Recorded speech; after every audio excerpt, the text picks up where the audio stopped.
This recent project that I've been awarded is from the ARC, the Australian Research Council Discovery Project. So they're the primary research projects that academics will apply for to do research in Australia.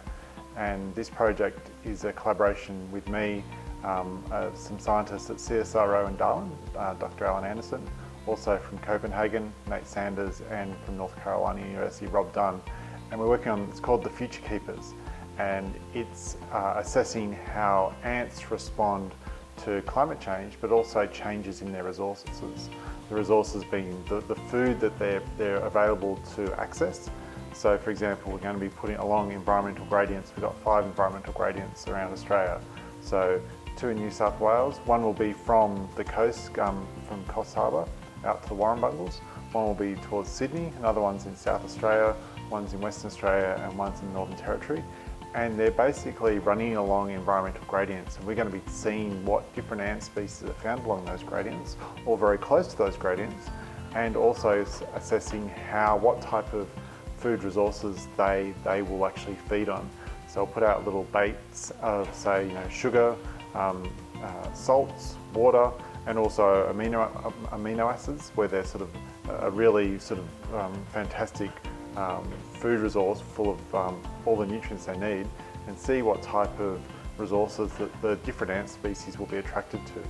Then from that, we'll actually be doing some experiments where we'll be increasing the temperatures along these gradients. So just putting out some perspex chambers which will ambiently increase the temperatures a few degrees, and seeing if those increased temperatures impact on the type of resources and the way that ants forage for food.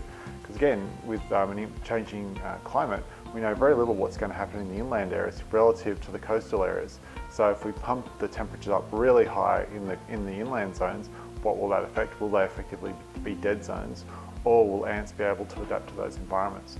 We're going to be using a lot of citizen science in this research as well. So along these 5 gradients, Australia's a big place and we can't actually go out there ourselves. So we're going to be incorporating citizen science in this project, using sort of the interest that farmers might have, or even schools. A lot of the regional and remote schools, we're hopefully very excited to work in this project because it is real science, and they have limited exposure to working with science relative to urban and regional areas. So we're going to be exposing students in these areas and families, and also anyone who's interested really, using schools, using citizen science to actually carry out research at the same time on the same day all around Australia.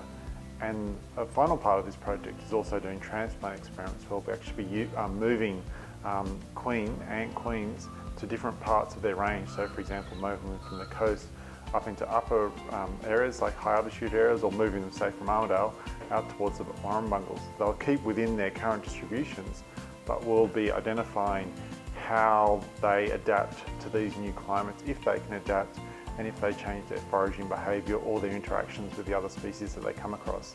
And we'll be addressing these questions because with a changing climate, the communities are going to be changing, or more commonly than what you'd find naturally. So we're trying to see if these species put into new areas, if they're close to their extremes, how do they change their behaviour, how do they change their foraging, how they change their interactions, and also finding food resources. So that in a nutshell is what we're trying to do with this project in 3 years.